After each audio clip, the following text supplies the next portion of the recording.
Any compound that not only relieves pain but makes you feel happy and cheerful and think of funny things is helping your cure. And the remnants of the cannabis muffin that I had around 6 o'clock, God's own medicine. Nothing is bothering me. Around 6 o'clock the leg was starting to bother me again. Now nothing is bothering me.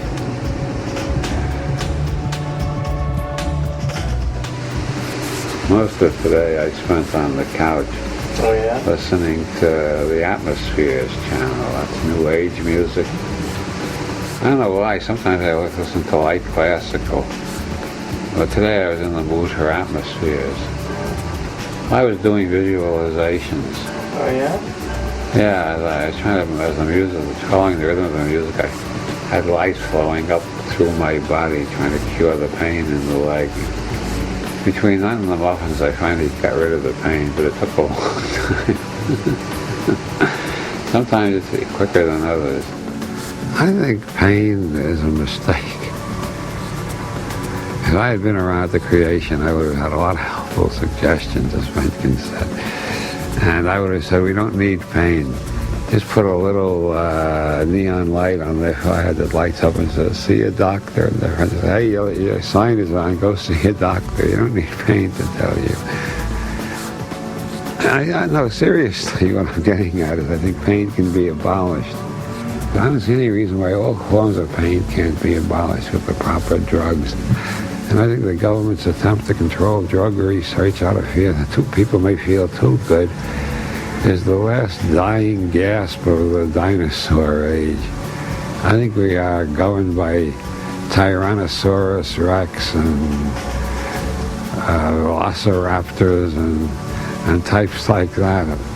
I really think the abolition of pain is the noblest goal we can aim for. Also clean water for everybody and enough food. I think these are quite attainable goals. If society was saying these would be our goals. Spread clean water, adequate food, and the absence of pain all over the planet. Who would want to become a terrorist? What would they be angry about? What would they be mad enough about to start throwing bombs at somebody else?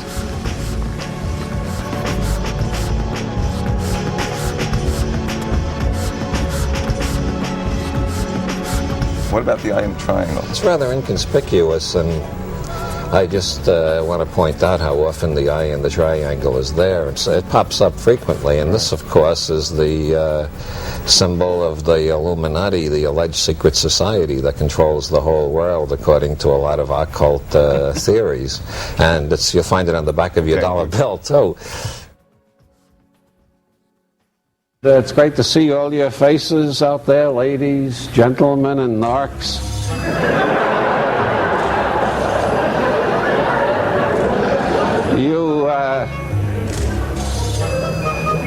Everybody look around and see if you can spot the narcs. They're the ones who look like hippies.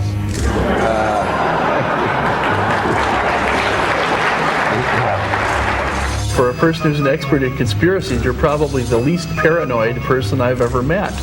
You have all the data, but none of the fear that most everybody else who's involved in conspiracy theories. Well, my belief is I don't believe in one big conspiracy that runs everything. I prefer to think there's, at minimum, at any given time, there's about 24 conspiracies afoot. And as far as I have been able to discover in all my years of being involved in, more or less unwillingly in this field, I cannot find any proof of any conspiracy that really existed, was really brought into court and convicted, that lasted more than 10 years before everybody double-crossed everybody else and the conspiracy fell apart. When you define the power elite as somebody else, I regard that as a loser script.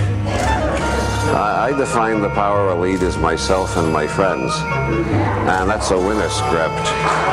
And the way to accomplish things is with a winner script. I define myself as a winner, I define my programs as winnable, and I count on the stupidity of whoever seems to be in power to undo them eventually, because, as I said, every conspiracy has a natural lifespan. Every conspiracy collapsed by double crosses from within or by superior cleverness by rival conspiracies. And stupidity has a definite evolutionary function. I am all for abolishing stupidity, but before it goes, while there's still a lot of it around, we should pay tribute to it. The strongest conspiracy on the planet is the conspiracy of the stupid. Yeah. To prevent schools from educating their children, because they want their children to be as dumb as they are, to prevent television from putting anything intelligent on them as much as possible. What is it about the human psyche that seems to be drawn towards these conspiracy theories? Is it some love of the unknown, or some idea that there may be forces out there that are controlling our destiny? Or Well, I think there are three factors. A, nobody likes to take the blame for their own problems, so they look for somebody else to blame. And if you can find a big enough group, you've explained everything in your life that doesn't work. That's the parental conspiracy theory. Yeah, it's right? not your fault. It's the fault. If it's not your fault or your parents. It's the Jesuits, the Freemasons, the Jews, the Bilderbergers, the Council on Foreign Relations of the you got a wide choice to pick who to blame. Rich white men. Yeah, as long as you don't have to blame yourself. That's one motive, and another motive is that we are living in very weird times. The world is changing faster and faster, which I think is due to the acceleration of information flow in the modern world. Information is increasing, and the transmission of information is going faster and faster due to internet and the whole computer revolution, which means that most people are living in a world they can't understand. And when people can't understand something, they tend to go for sinister explanations of it. Somebody is manipulating things in a way I don't like. Mm-hmm. That's the way people feel when things change too fast and they can't understand it. And the third reason is, of course, that there are lots of conspiracies around. None simultaneously apprehended. Apprehended none simultaneously, interacting processes. Interacting processes apprehended none simultaneously. Let me switch gears with you a little bit. I'd like to talk about your interest in occultism. You've been a student, quite a student, I think, of the writings and teachings of Aleister Crowley, who was a writer about occult magical rituals. And I believe you've participated in a variety of magical rituals. What's that about? Well, the background is I believe that what we perceive is based on the culture of our parents and our teachers and the people around us and on the language we speak. And I'm interested in ways of changing perception. And I have a lot of exercises I've tried for changing my ways of perceiving the world and myself. Crowley's system of magic is a system of fucking with your brain until the impossible becomes possible, and you get out of your imprinted reality tunnel into an infinity of mirrors where anything is possible. I think the major thing you can learn from Crowley is how to change your focus and look through different grids, different reality tunnels, as Leary would say.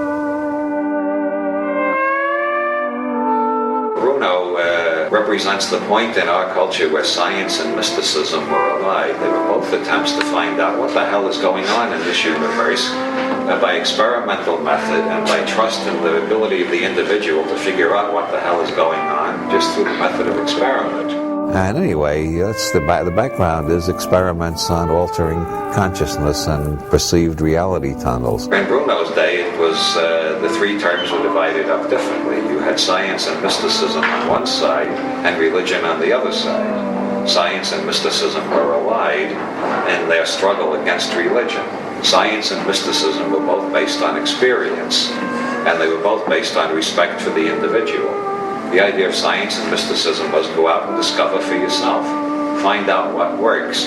Find out how the universe is actually structured and how you relate to the structure of the universe. And so there were basically two areas of scientific exploration, the external and the internal. But they were both pursued by the same method, the experimental method. Originally I was just trying to find out what the hell is a mystical experience. But then I very soon got the idea of re-imprinting, and then I got the idea of using Crowley's magic along with the re-imprinting. ritual is to the internal sciences what experiment is to the external sciences. Mysticism, understood in that way, is basically a branch of science. It's a branch of neuroscience, what Timothy Leary calls neurologic, as distinguished from orthodox neurology, which involves dissecting animals or dissecting corpses or something. Neurologic is studying the nervous system directly by varying the parameters on which your nervous system functions. There are different levels of reality. Obviously, and the psychedelic level is one of the most fascinating ones, one of the most erotic, one of the most mystical, and above all, one of the funniest. I recommend it highly to everybody over 40. I'm not going to repeat Leary's mistake. I don't recommend it to anybody under 40. Over 40, you're on your own. You're responsible for yourself. Don't blame me for it.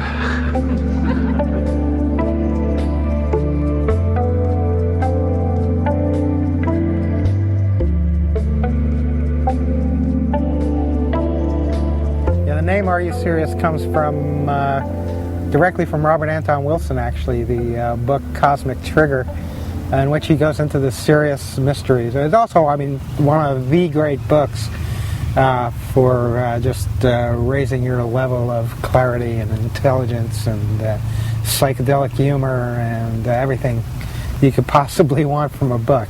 Cosmic Trigger was the mother lode. Those of you who have read my book, Cosmic Trigger, know... a lot of you. Oh, hey, that's very flattering.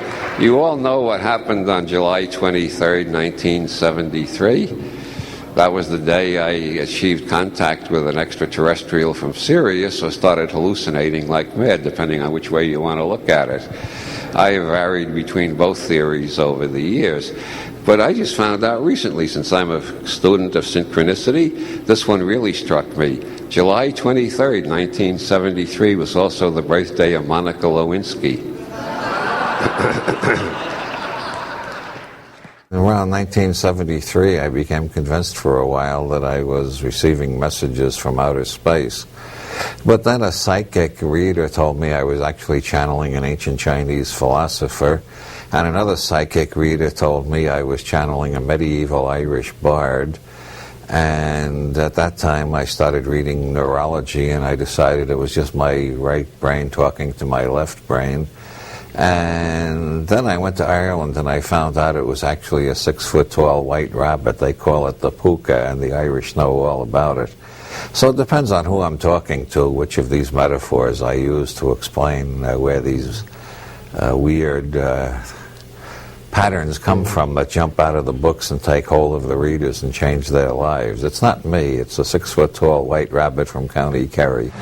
Well, looking back, I accept that metaphor as pretty accurate. All writers are channelers in some sense. Faulkner talked about the demon that dictated his books to him. Norman Mailer talks about the navigator in the unconscious. William Blake said the prophets Ezekiel and Isaiah dictated his poetic, prophetic books to him. Most artists traditionally have talked about the muse. And for people in County Kerry, it's a 6-foot-tall white rabbit. For me, it was an extraterrestrial from Sirius. There are different metaphors for the experience. Philip K. Dick and I had a series of rather similar experiences, and out of his experiences he constructed to Alice, which looks like a science fiction story most of the way, and then abruptly at the end you suddenly find out maybe it's not a science fiction story, maybe it's an account of Philip K. Dick going crazy, or maybe it's an account of Philip K. Dick being contacted by extraterrestrials. Well, the Cosmic Trigger has pretty much the same structure. So Robert Anton Wilson being contacted by extraterrestrials. No, it's Robert Anton Wilson going crazy. No, it's just Robert Anton Wilson experimenting with alternative realities and coming out of Chapel Perilous at the end without believing in any of them. The structures are very similar because they were based on very similar experiences.